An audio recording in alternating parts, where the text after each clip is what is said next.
How you guys doing? This is Andrew from FloryPB. It's been a little while since we've done a video.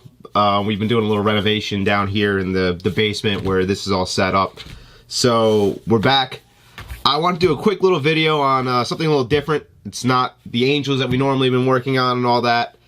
This is my Dye DSR. It's I picked it up used in January. I was at some kind of seminar and I was just a little bored, and I picked a used one up for probably $575, I think, at the time. Whatever it was a decent deal when I got it. And it's been winter, so I only played with it once. After I played with it the one time, it was leaking from the ASA a little bit on the startup, and my bolt had a little bolt stick issue, little first shot drop off issues. And I kind of just put it on the shelf for a little bit and didn't think about it till recently.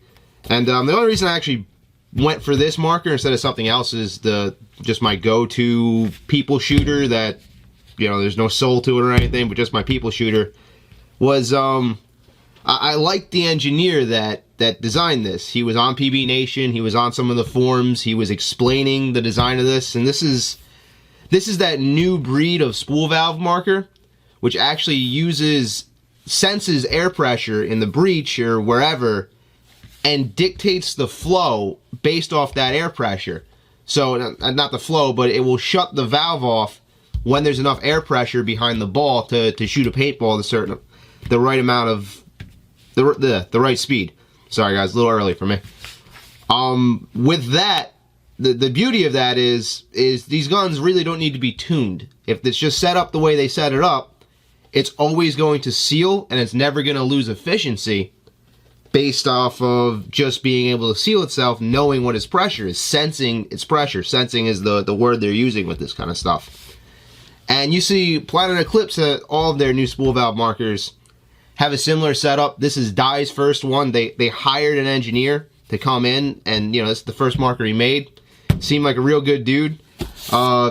He's the guy I even talked to. I just PM'd him on PB Nation. I did a little research real quick. Again, why I really like forums over like the Facebook method. I did a little research in PB Nation, so I didn't look, you know, ignorant on the subject. And then PM the guy said, "Hey, I got a little leak out of this," and he's like, "Yeah, I'll send you the parts. You know, no warranty filled out or anything. Just I'll send you the parts. Check your bolt as well. If your bolt is too loose, I'm going to send you a new bolt as well. It's the second generation upgrades." So I checked it. It was a little loose. A couple days later, I got a box directly from him that has all the parts I need in it. That's an incredible part about this sport that is lacking in other sports or other activities. I talked to the engineer who designed this, anyone can, on PB Nation, and he personally sent me the parts to fix this, which is a unique little area with this industry where it is. So I have the new parts here. And let's just do a little overview of the marker. I guess you guys notice I have the actual Dye boomstick barrel on this right now. I just like shooting it.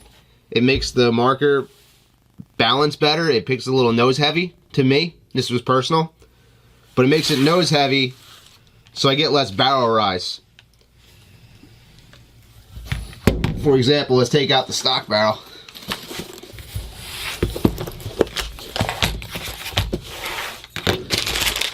We'll go over the case and everything a little bit too, because why not?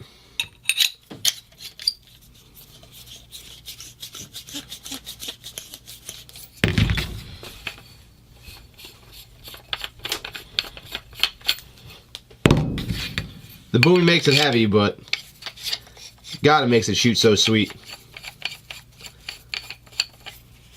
Put the stock barrel on, try to balance it. It just tilts backwards, which is actually probably good. It makes it feel lighter because it puts more weight in your hand down here, which is being supported by your tank. So everything's supported. So that's actually probably better. But to remove some of that barrel rise, throw a little heavier barrel on it if you can suffer it, and you know, makes all these markers just so smooth.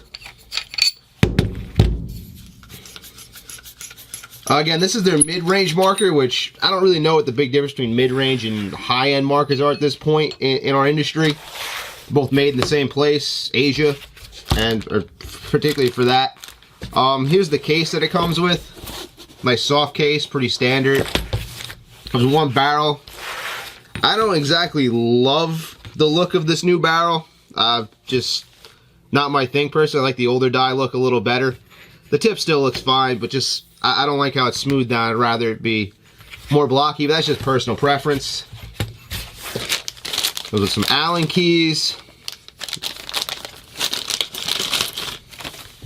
And they work in a pinch, but a lot of Allens. 1, 2, 3, 4, 5, 6, 7. 7 different Allens you need to work on that, so Empire is definitely onto something when they made the Vanquish with only one size Allen key, but I don't understand how hard that is to do.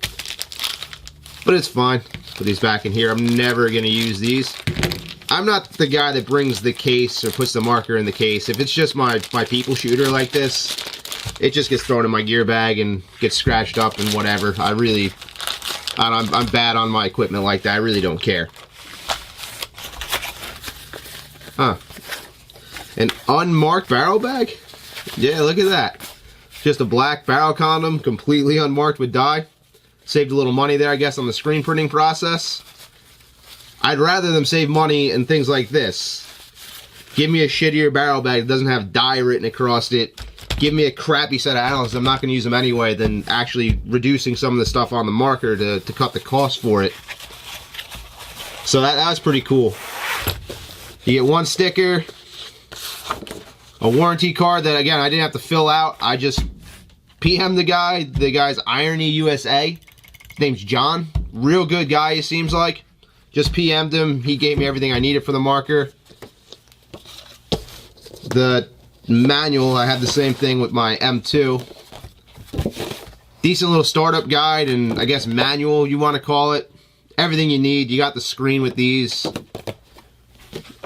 Nothing crazy here at this point in paintball.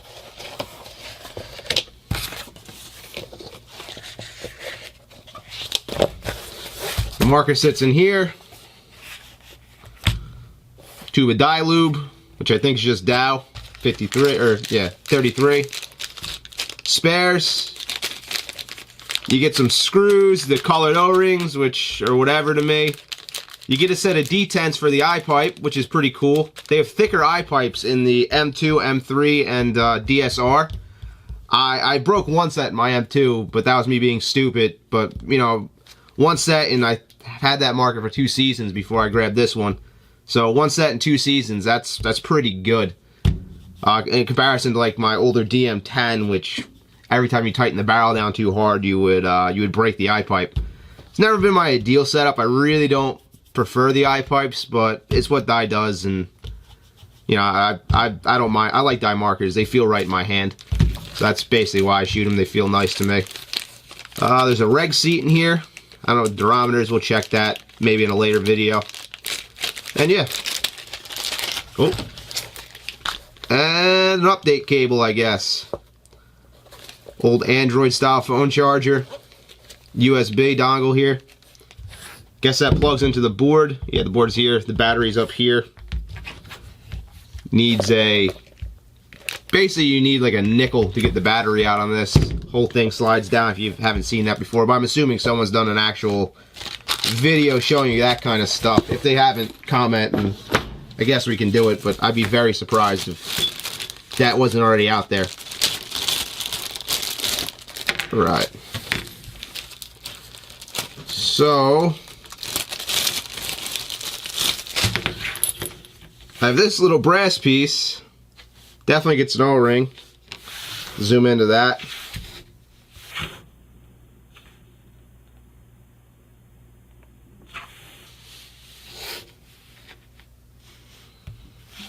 So this little brass piece goes somewhere in the regulator component. I don't know where. We'll find that out. We'll just break it down and look for it. The bolt pieces are pretty self-explanatory. You know where they go. Need to put some O-rings on this one.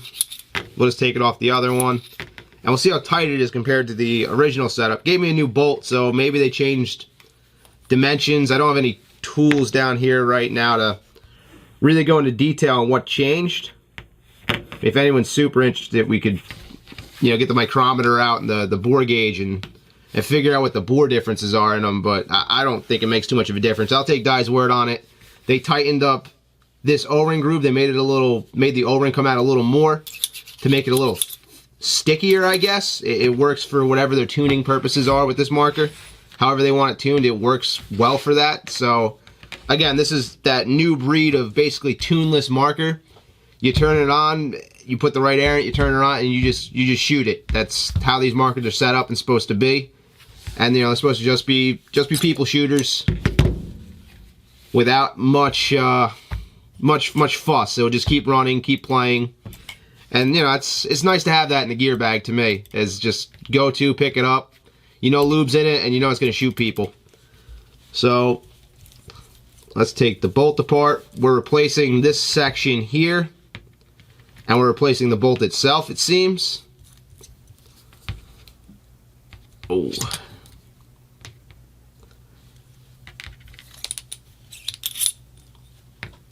So the bolt's going to get replaced.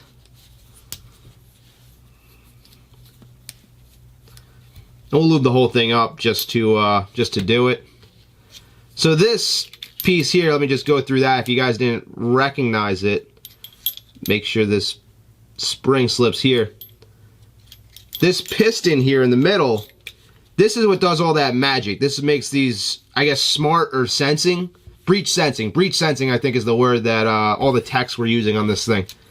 This is what makes them breach sensing. Let's just put this back together real quick. Basically,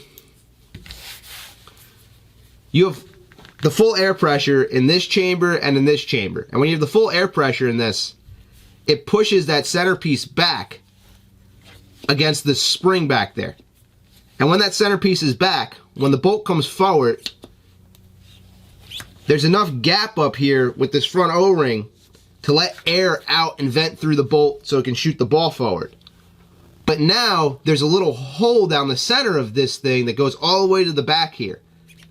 And basically, when enough air pressure is built up behind the ball, it's going to force this thing shut, force this forward, and what that does is it shuts off the flow going through the bolt on its own without dwell timing or anything. It will just naturally do it as part of its cycle. So it's it's whatever you put the dwell to, it doesn't matter to the efficiency of the marker because it's not just letting it vent, it's not letting it just dump extra air. When it senses it has enough air to do whatever it did based on whatever they calculate it, it's pushing this forward and it's sealing the chamber on itself. So it's sensing the pressure in the breech and it's reacting because of that. And you know, it's just it's smarter for marker control as far as making something shoot all the time without having variances based on how people screwed with the thing. You don't have to screw with it. It's just going to keep working. It's insensitive to whatever dwell you put in it. It's insensitive to how you tune the thing because it's just tuned to do a specific task, and it's very cool how that works.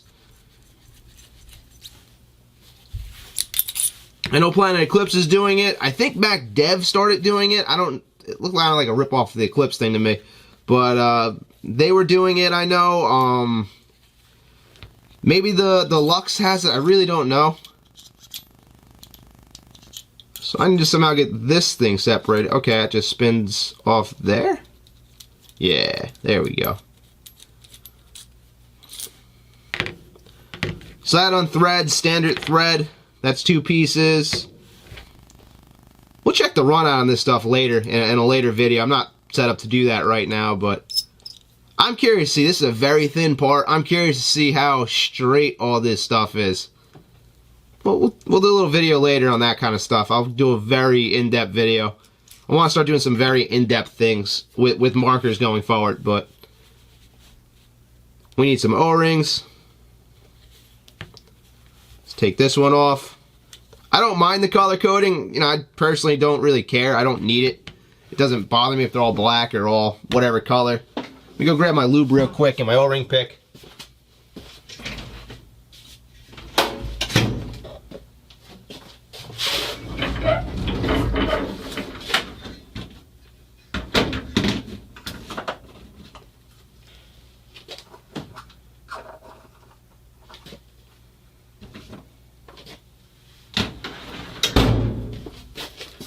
We're going to use the actual just Dow 33. I have my experimental lube I use on a lot of things. We'll just use the standard Dow 33 again. This doesn't have to be perfect. It was designed to just work. So we're just going to use the stuff that makes it work.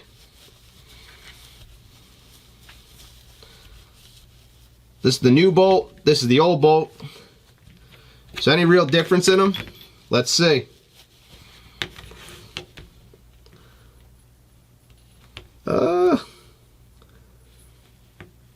They look about the same.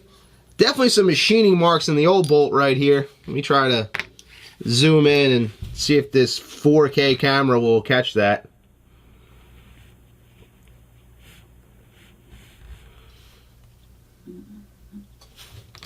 You check right here in the light, you can definitely see the machining's a little shitty right there.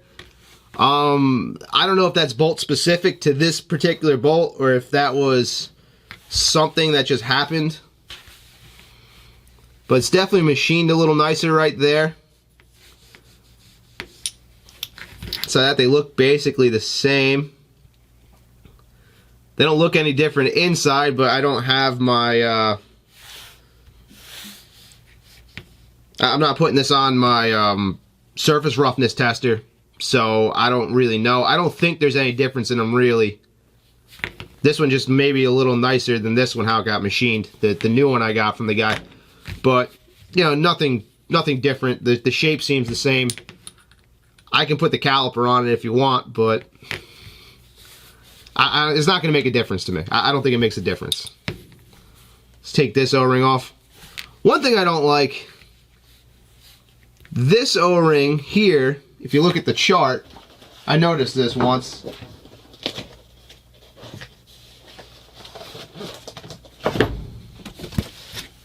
We go back to the chart.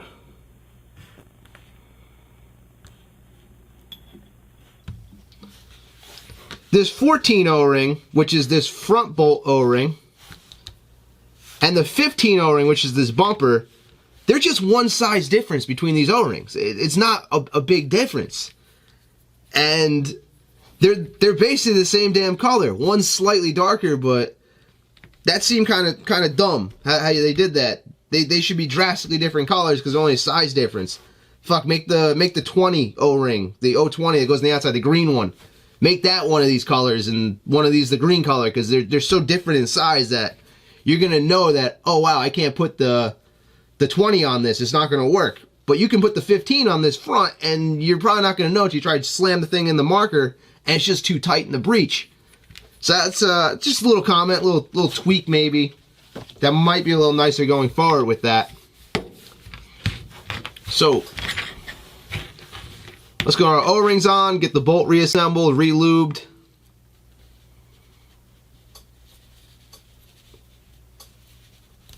Be very gentle. I'm just using the old O-rings. There's really no reason to replace them if there's no issue with them. I don't see a need to replace them. I've only shot this marker 2 times. The guy before me had to have shot it maybe 2 or 3 times. It's not like it's seen a lot of life. But yeah, this is what he was saying. This is stiff. While my old setup,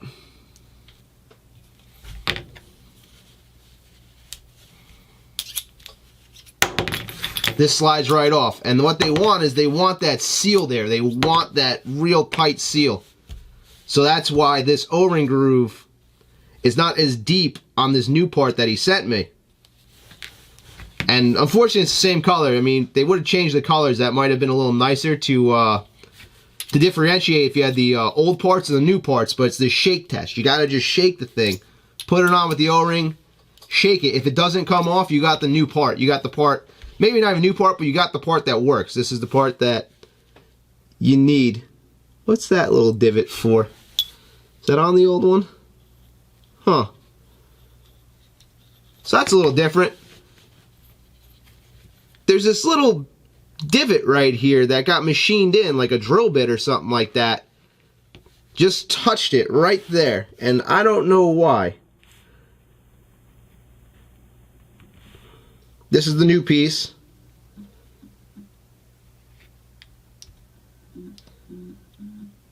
Focus.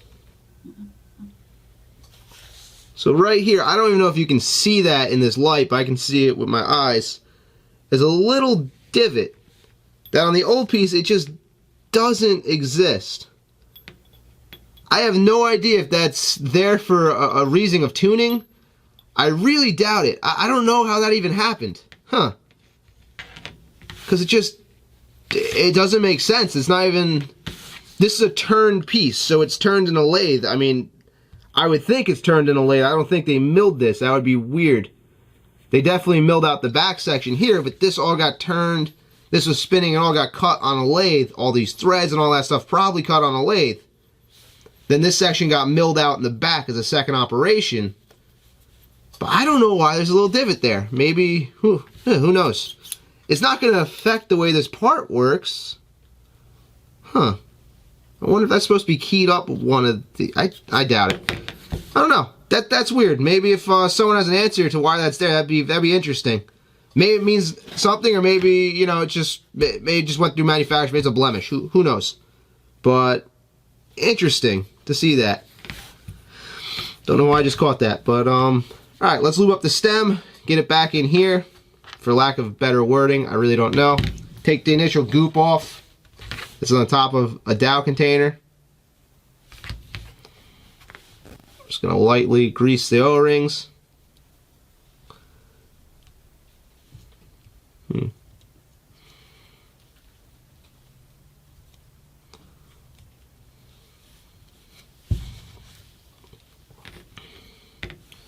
So we'll lightly grease this O-ring. This is just a static O-ring. Any static O-rings you can grease a little heavier than a dynamic O-ring, one that moves through something.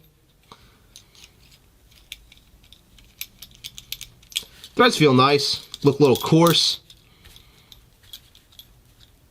They thread in pretty nice.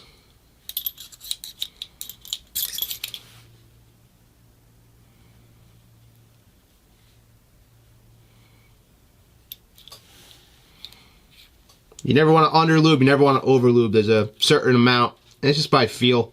Don't gob tons of lube on these markers, but just wet the O-rings, wet the area. Just work with a little dab will do you in these cases. So the spring, make sure it goes in the center of this. That spring's part of the tuning. It's set up to a certain strength and everything for a specific reason. There's no reason to mess with it. It makes this marker function, basically. That's the part I don't know if how tough these systems are to variants, if they still work the same with a lot of variances. My thought is no. You set them the way they are from the factory and you let them just be. Because if you start messing with things, it's just going to be a problem. It's not going to let the system function the way it was designed to function or intended to function. So we can put a lot more lube on these outer O-rings. They just slide, they're static, they don't do any, they just seal, they don't move. So let's put the new bolt in.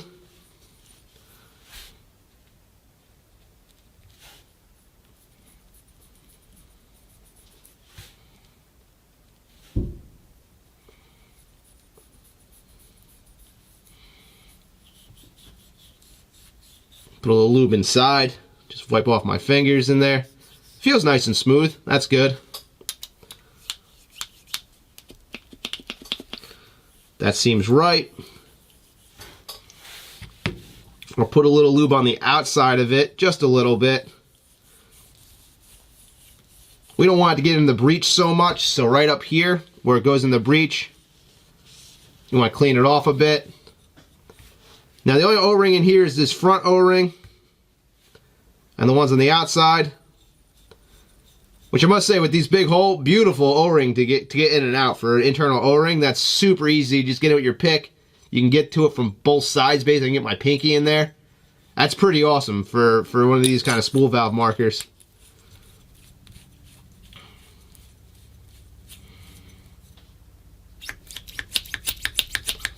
Make sure it's not jamming it up.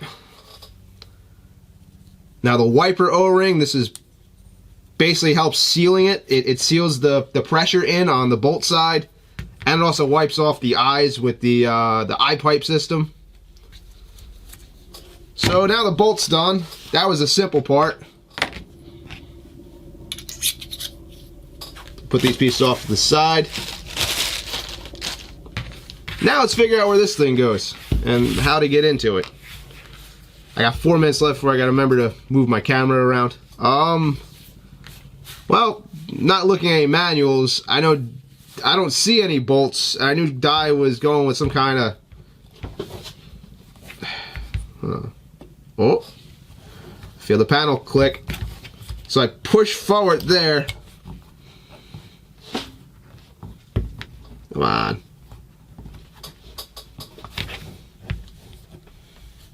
I definitely see the separation. All right. So you push forward from where the screen is.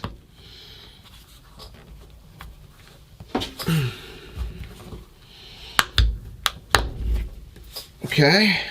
Oh. And it pushes up. No. Down. No. Huh. Huh. Huh. Huh.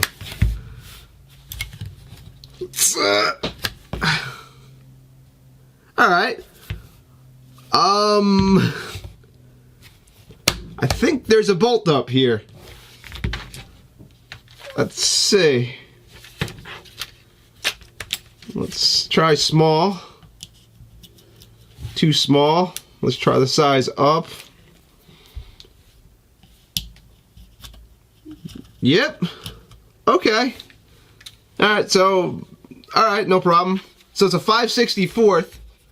That is a bolt in the kit. Okay. There's 2 bolts, maybe more. Let's see. So... Yep, that... Okay. So... I mean, I damaged them a little bit, but... Alright, so there's 2 bolts. Looks like, a 6/32 thread or something like that. 6/36. 2 tiny bolts. They're standard, which confuses me because it's a gun built in Asia, but it's standard threaded. Little Phillips screw there holding that on. Okay. Board's in there. Battery's up here. Got a little... Now we're on an anti-static mat here, by the way. It's hooked up to a piece of metal to ground it, so you can touch everything on it, you know, static. They got a little glue holding some components on the board there. That's pretty cool. Little extra vibration dampening and suppression. So spring set up there. Huh. The micro switch has a bend in it and the actual flapper on it, like from the factory. So they pre-bend all these things separately. Is there lube on it? I don't know how that lube got there on the micro switch, but there's a little lube on the micro switch. Okay, here's the Android charging port that's in the frame that lets you reprogram stuff if they send out new codes, new programs for this gun. Marker, I should say. But, yeah. Okay, so this comes off. I knew it wasn't this brass screw. That's how you adjust the velocity. So there's 2 side saddle screws, and they're offset from each other. That's pretty smart. I like that. Let's see. Is this same thread? Nope. A little bit bigger. Let's try the 3/32. Yep, definitely a 3/32. Not super tight. That's cool. From the factory, that's a good job. They don't got to crank bolts down for no apparent reason, other than they didn't have a better way to do it. Chamfered in. Alright, that just pops out. So this is the Hyper 6, 7, 900, whatever reg.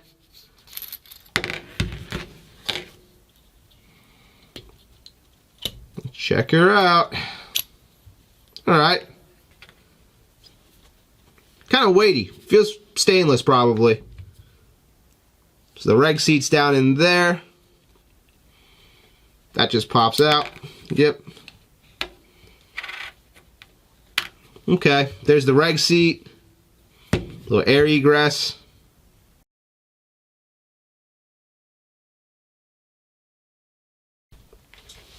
Nice looking spring.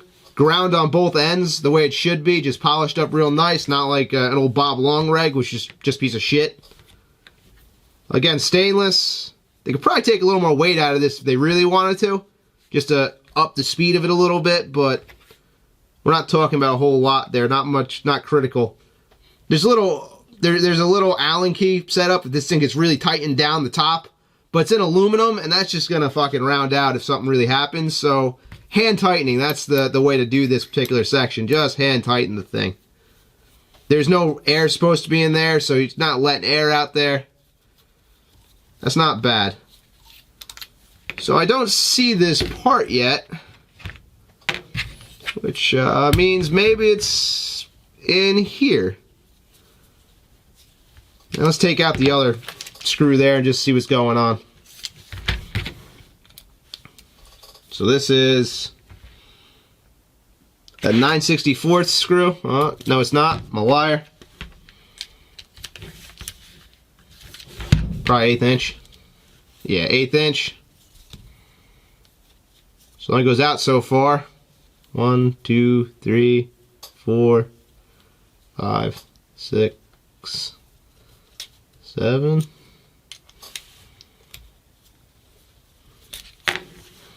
Oh, there it is. Alright, so I am okay. Okay, there's a little spring in there. Watch that. So that goes down. This is part of the venting setup to vent the regulator. There's this little brass piece that goes in here and a little spring. That is tricky stuff right there, isn't it? Huh. Okay, so that brass cap, there's a section that slips over the spring, so it sits in there kind of nice. And that's to vent the regulator, vent the marker when you degas the thing. So it vents the whole reg, and the marker doesn't have a shot like some of the older markers when we just started getting on-off bleeding, air bleeding ASAs, and you still have to shoot the marker 2 or 3 times afterwards. So why is this different than this one? Okay, the O-ring's captured on this one. That's the big difference. Maybe air is sneaking underneath this O-ring, and that's what's causing that leak that you hear. Yeah, that's probably what's happening there. Air's, because the holes are so tight on this, I think they were hoping to get away with having this so the compression on this keeps the air from bleeding underneath of it, but it wasn't enough, so they made a dedicated groove for it on the new piece compared to the old piece.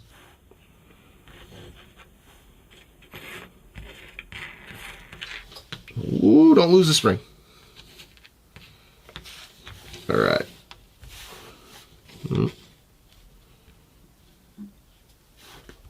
Focus. Come on.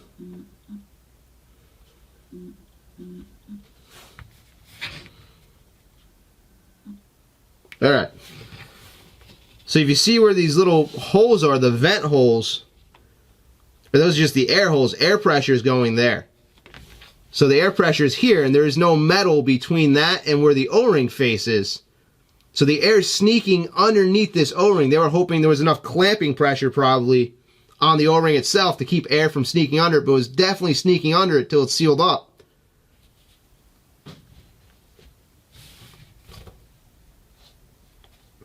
I think it's the same O-ring. I didn't get an O-ring, so I'm going to assume it's the same O-ring. Well, yeah, you can see the difference there in the pieces. Alright, so that makes sense. So that's why this one's different, and that's why this is the new one on the right here and the old one on the left. Pretty easy to tell the difference between them once you see the two side by side.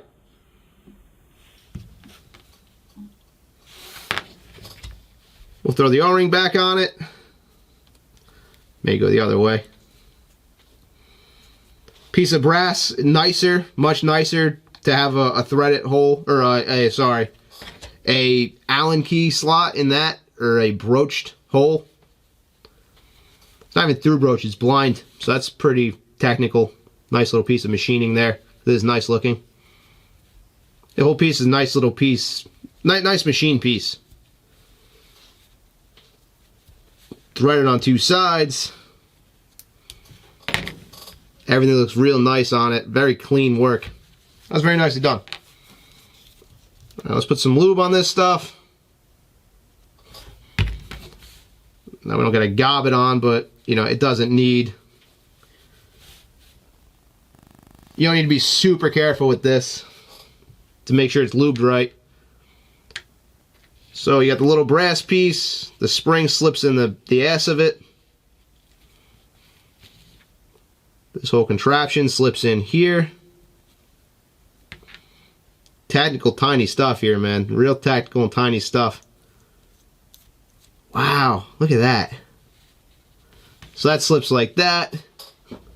They machined flats on every portion of that to let the air get up in there.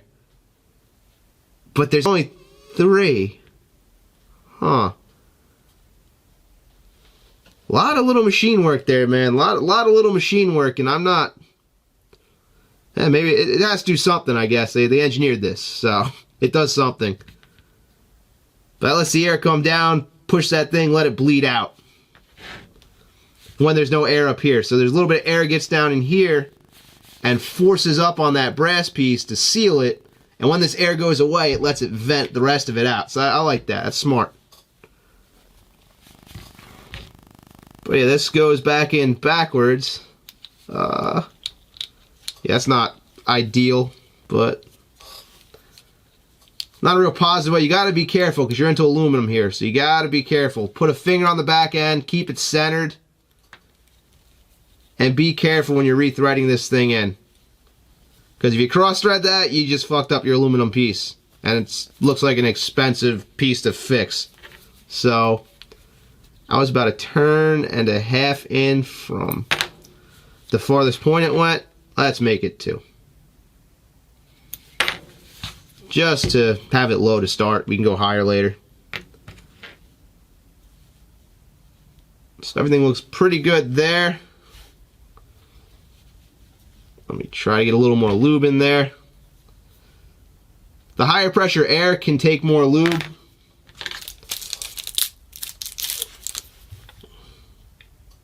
Let's grab this little Q-tip.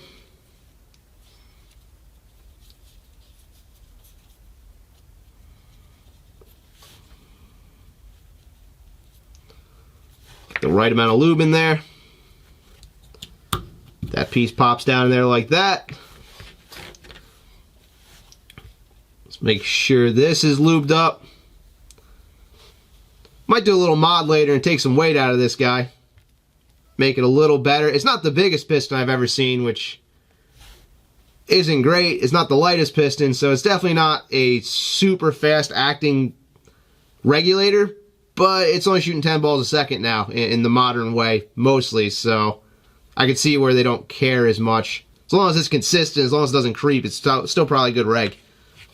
I like the offset so they can have more strength in the setup there. That's really cool, really nice. Good feature by them, good thinking. That's a nice tight fit there. I like the spring, man. That's a good spring. But if you're not using Belleville washers, that's the way to do an actual spring in a reg like this. Check in there.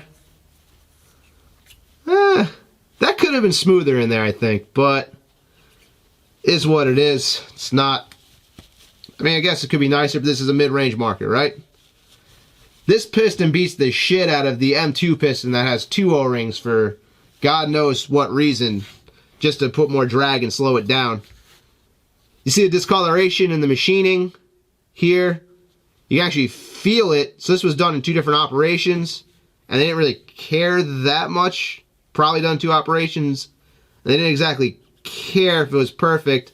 You don't see it, so that's, you know, why. Smart setup here with how the air goes up, how it gets routed. I like that. You have this one little O-ring, something starts leaking. This top O-ring right here, this is going to be the culprit if you get a leak from your grip frame and you don't know where it's coming from. So we lube up the middle of it. Just tighten that back down by hand. That can't go anywhere. It's being pressed in, so it can't go anywhere. You don't got to crank down on this damn thing. Nothing's going to happen. The worst that happens is it just starts venting if it does somehow get loose.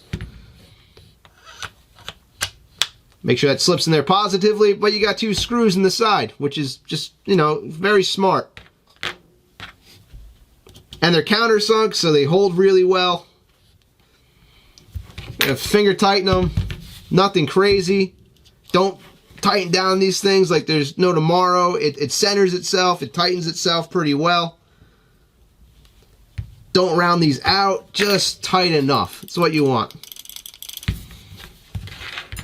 Yeah, things are looking up. So that piece is out.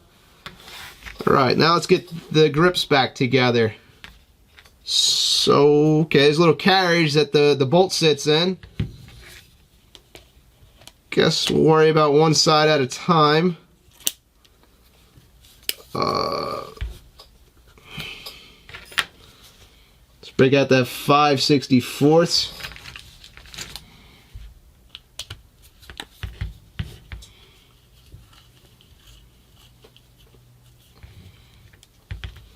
Let that slip in. Oh.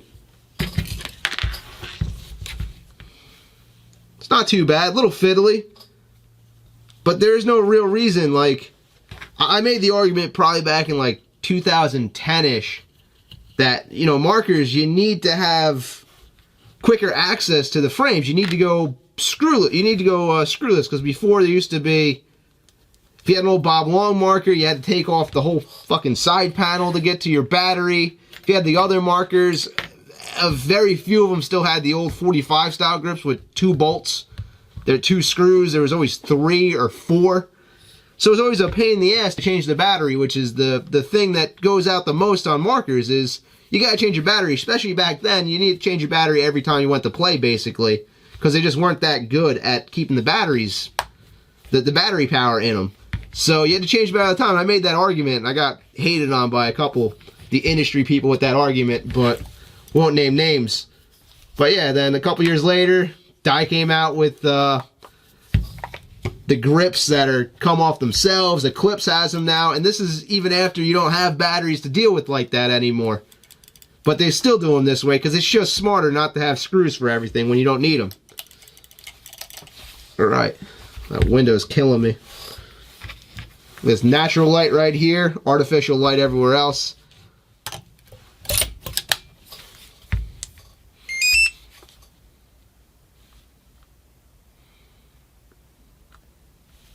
Go down.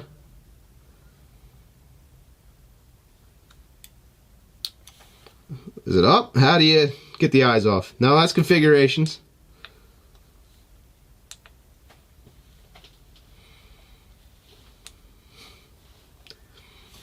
Yeah, I know how to use this marker. It's turn it on and shoot it, right? Let's look at the manual. So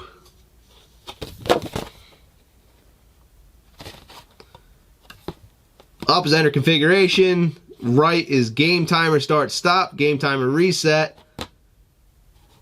down is eyes off. Hold 2 seconds. Huh. Oh, the eyes are off. There's no indication on the screen. My bad. So I'm an idiot for not realizing that I was doing it right.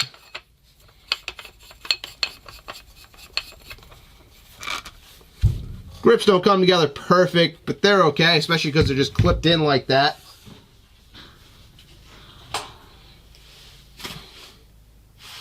Let's get a tank that has a little air in it. Literally a little air in it.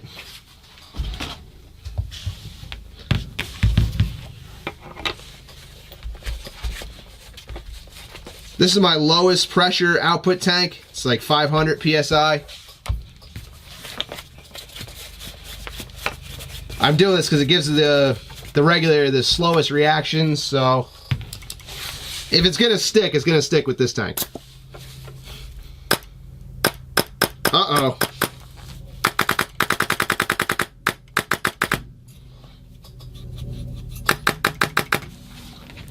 Let's see. Did I have enough air in it?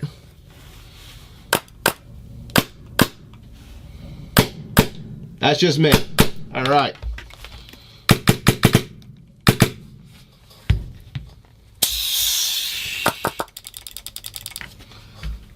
Let's degas that. Let that sit for a couple seconds and try to gas it up again. Felt like it was shooting beautifully.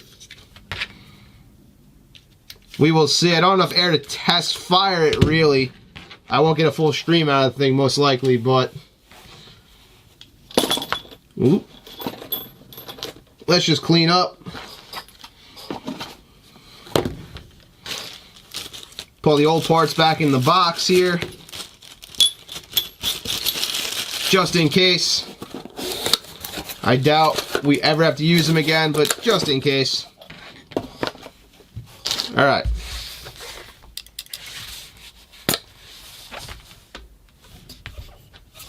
Bolt comes back, no leaks.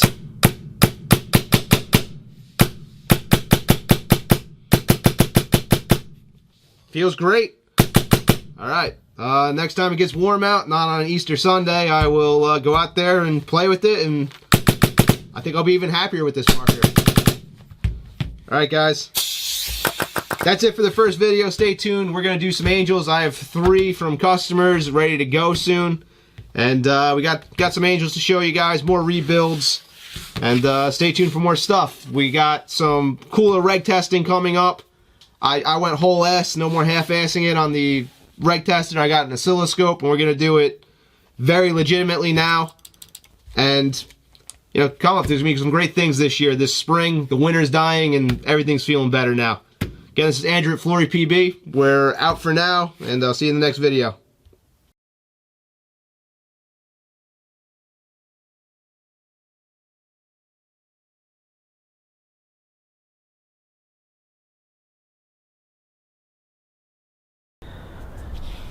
All right, guys, we're outside. We're gonna do a little shooting video. Check the velocity on this marker, the DSR. For the sake of going full ass, here is our new chronograph. Best $150 I ever spent. Comes with its own mood lighting. It's rechargeable.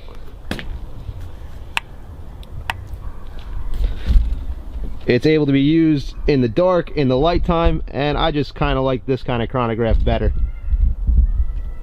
than, say, like a Virtue clock or any radar kind of chrono. Hope you can see the screen in this light. If not,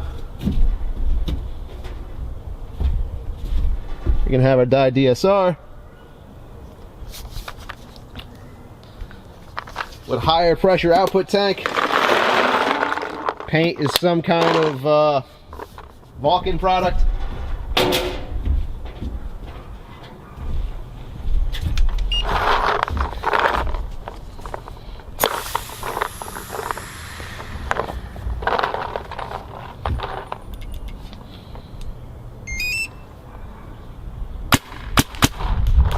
Take a couple shots real quick. Now let's try to 237. Bring it up a little bit. 262.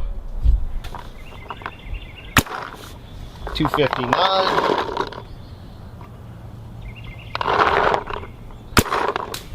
288. 283.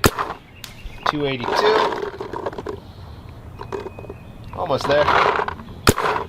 288, 287, 281, 287, 280.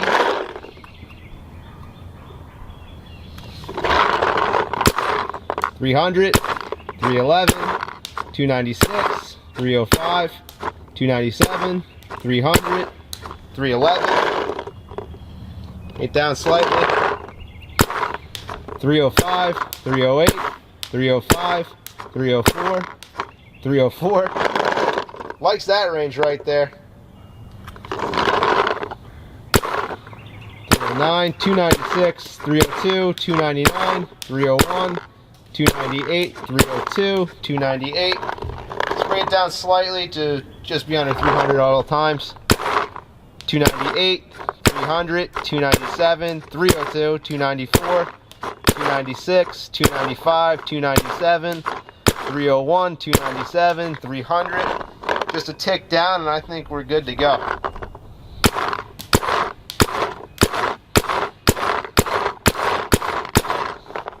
Yeah, it looks pretty good. I don't know if you guys can. 310, that's a lie.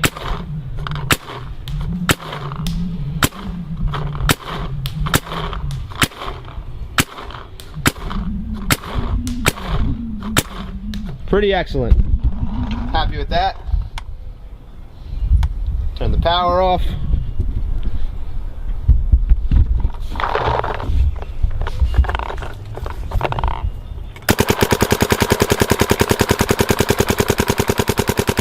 No power rise.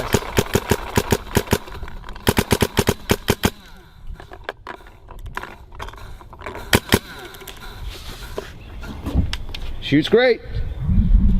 All right, guys. We're really out this time. See it.